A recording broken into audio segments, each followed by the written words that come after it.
Oke, salam anak-anak sekalian. Selamat datang pada video pembelajaran sejarah dengan materi untuk pertemuan atau dalam video ini perlawanan terhadap kolonialisme dan imperialisme Portugis dan Spanyol.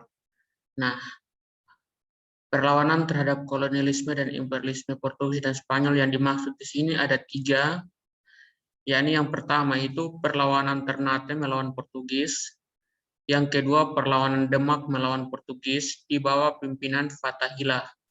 Kemudian yang ketiga itu adalah perlawanan rakyat Minahasa melawan Spanyol.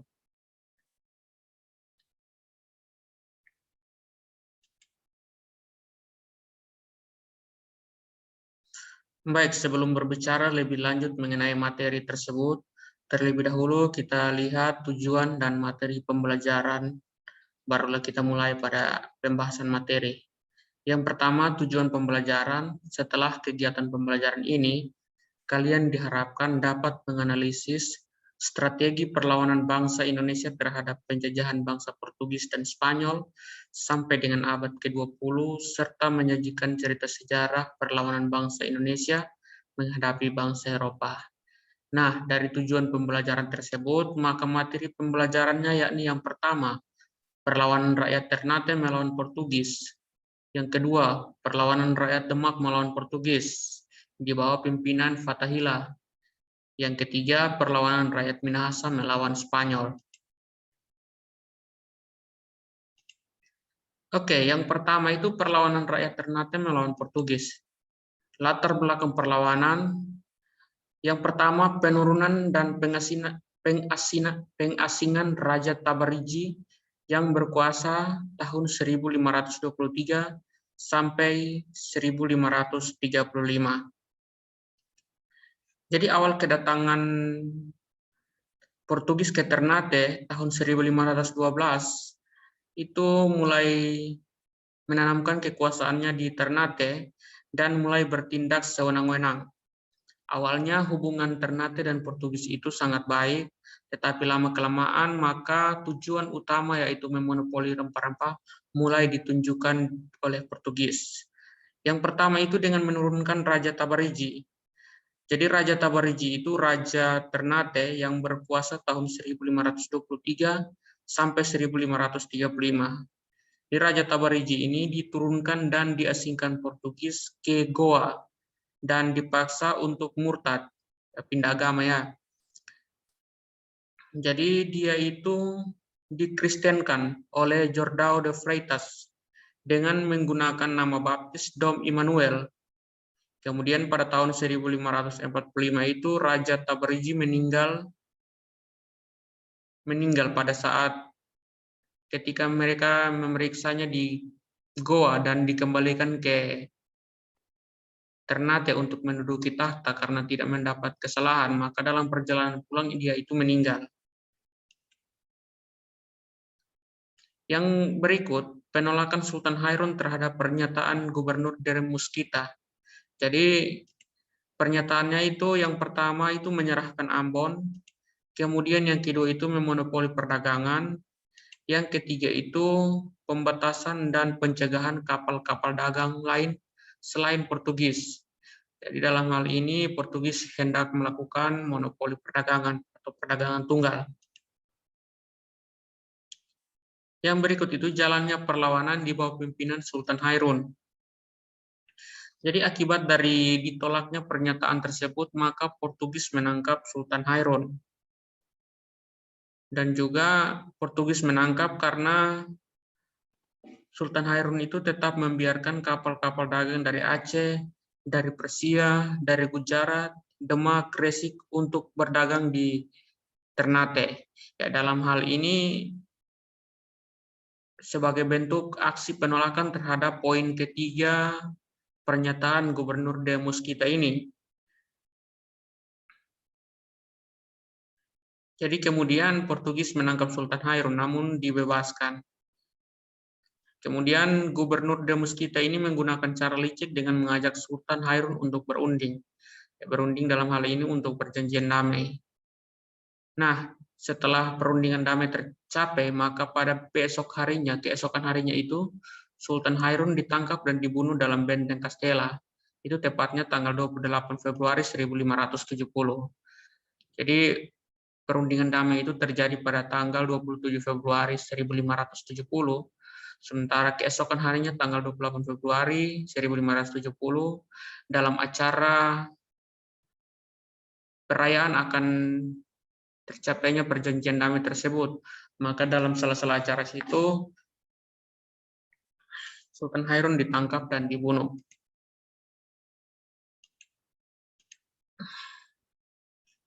Yang berikut itu jalannya perang dipimpin oleh Sultan Bobula. Jadi hal ini, terbunuhnya Sultan Hairun menimbulkan kemarahan rakyat yang sangat besar, sehingga perjuangan selanjutnya itu dipimpin oleh Sultan Bobula. Sultan Bobula ini merupakan anak dari Sultan Hairun itu. Jadi kemudian Ternate dan Tidore itu bersatu mengusir Portugis. Karena awalnya itu Ternate dan Tidore itu saling bermusuhan. Ingat kembali materi yang sudah Pak jelaskan pada pertemuan sebelumnya. Ketika Portugis datang, dia itu bersekutu dengan Ternate, sementara ketika Spanyol datang, mereka itu bersekutu dengan kerajaan Tidore. Jadi perang ini dipimpin oleh Sultan Bobula, anak dari Sultan Hairun. Jadi dalam perang ini terjadi pengepungan terhadap benteng Castella selama 5 tahun. Benteng Castella ini adalah benteng yang pertama kali didirikan oleh Portugis sebagai bentuk hubungan baik antara Portugis dan juga Ternate. Jadi dalam benteng ini pun Sultan Hairun ini dibunuh, sehingga Sultan Bobula ini mengepung benteng Castella selama kurang lebih 5 tahun. Jadi dari tahun 1570 sampai 1575. Pada tahun 1575 Portugis menyerah. Hal ini dikarenakan karena adanya blokade yang dilakukan oleh rakyat Ternate. Terus Portugis itu kekurangan bahan makanan, bahan persenjataan dan lain sebagainya. Sehingga pada 5 tahun setelah pengepungan maka Portugis itu menyerah terhadap Ternate. Akibat dari Portugis menyerah ini, maka Portugis itu diberi kebebasan atau diusir dari Ternate. Kemudian Portugis itu menuju ke Pulau Solor yang di Flores itu. Yang berikut itu adalah perlawanan rakyat Demak yang dipimpin oleh Fathahillah. Latar belakang perlawanannya yang pertama itu adalah rasa kebencian terhadap Portugis. Jadi rasa kebencian ini terutama karena aktivitas perdagangan yang dilakukan di Malaka. Ketika Malaka jatuh, maka hasil komoditi dari Demak maupun dari kerajaan-kerajaan Islam di Nusantara yang berdagang di wilayah Selat Malaka mengalami gangguan karena Selat Malaka dikuasai oleh Portugis. Juga karena Portugis itu menganut agama atau menganut paham Nasrani atau agama Kristen sehingga menimbulkan rasa kebencian. Yang berikut itu dalam rangka perluasan wilayah kekuasaan Demak di Jawa. Jadi hal ini berkaitan dengan adanya perjanjian antara Kerajaan Pajajaran dengan Portugis. Jadi ketika perjanjian tersebut dijalankan, maka salah satu poinnya adalah Portugis membantu Pajajaran untuk menghadapi ekspansi Demak. Jadi Demak ini kerajaan Islam pertama di Pulau Jawa yang hendak menyebarkan kekuasaan, menyebarkan pengaruhnya di wilayah Pulau Jawa. Oke, yang ketiga itu menuduhkan kerajaan Pajajaran yang bekerja sama dengan Portugis. Ya, kali ini kembali materi yang sudah kita pelajari sebelumnya, itu adanya perjanjian Sunda Kelapa antara Pajajaran dengan Demak. Pajajaran dengan Portugis. Jadi dalam hal ini untuk menguasai pelabuhan Banten dan juga Jakarta. Isi perjanjiannya itu ada 3, kalian bisa lihat kembali materi sebelumnya. Ada 3 perjanjian. Yang berikut itu tujuan perlawanan Demak di bawah pimpinan Fathahillah. Jadi tujuan yang pertama itu memutus jalinan perdagangan antara kerajaan Pajajaran dan Portugis yang berpusat di Malaka. Yang kedua itu merebut Banten yang merupakan pusat penghasil lada dan juga merupakan pelabuhan strategis. Kalian perhatikan di sini, Ini adalah wilayah Banten dan Selat Sunda di bagian sini. Sehingga dikatakan strategis karena merupakan penghubung antara Pulau Jawa dan Sumatera. Oke. Jadi Banten itu dahulunya masih merupakan wilayah kerajaan Pajajaran. Sehingga Banten itu hendak menguasai, Demak itu hendak menguasai wilayah kerajaan Pajajaran yang dalam artian di sini adalah kerajaan Banten ini. Yang berikut itu jalannya perlawanan dan akhir perlawanan. Oke, tahun 1527 Fathahillah dapat menguasai Sunda Kelapa. Jadi Sunda Kelapa itu Jakarta ya. Portugis di bawah pimpinan Francisco de Sá tiba di Sunda Kelapa dalam rangka pemenuhan akan perjanjian Sunda Kelapa. Ya, baik. Perjanjian Sunda Kelapa antara Portugis dan Demak itu, Portugis dan Pajajaran itu berlangsung tahun 1522 ketika Henry Leme datang mengikat perjanjian dengan kerajaan Pajajaran. Nah, 5 tahun setelah perjanjian tersebut, maka Francisco de Sá ini datang pada tahun 1527 untuk memenuhi perjanjian tersebut, di mana salah satu poin adalah Portugis diizinkan mendirikan benteng di Sunda Kelapa. Jadi Portugis datang itu hendak mendirikan benteng di Sunda Kelapa. Nah, pada saat Portugis sampai, maka terjadi pertempuran antara Portugis melawan Laskar Fathahillah dan kemudian dimenangkan oleh Fathahillah.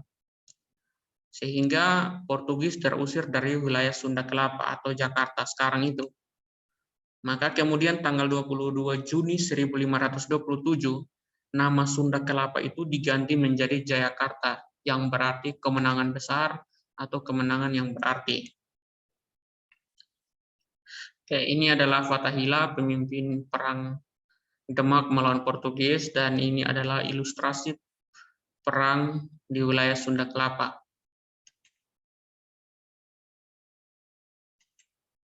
Yang ketiga itu adalah perlawanan rakyat Minahasa melawan Spanyol. Jadi satu-satunya perlawanan yang dilakukan bangsa Indonesia terhadap Spanyol itu oleh rakyat Minahasa. Latar belakangnya yang pertama, perilaku tentara Spanyol yang melakukan tindakan semena-mena terhadap rakyat.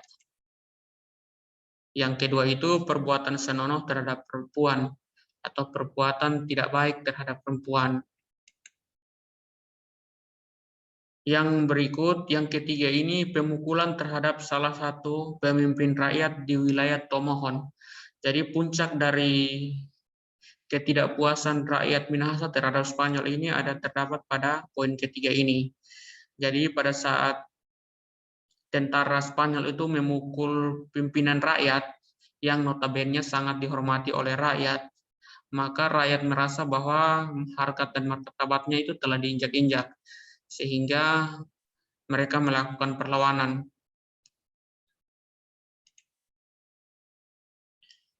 Oke, yang berikut itu jalannya perlawanan dan akhir perlawanan. Perlawanan rakyat Minahasa terhadap Spanyol itu dibantu oleh Belanda. Jadi dalam menghadapi Spanyol, maka rakyat Minahasa itu meminta bantuan kepada Belanda. Dalam peperangan tersebut, Spanyol berhasil diusir dari wilayah Minahasa. Tapi hal ini menimbulkan dimulainya era pendudukan Belanda di Minahasa. Jadi ketika Spanyol terusir dari wilayah Minahasa, maka dimulailah era pendudukan Belanda di Minahasa.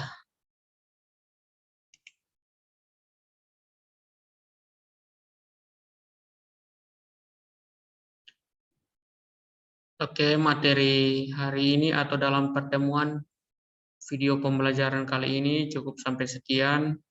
Terima kasih.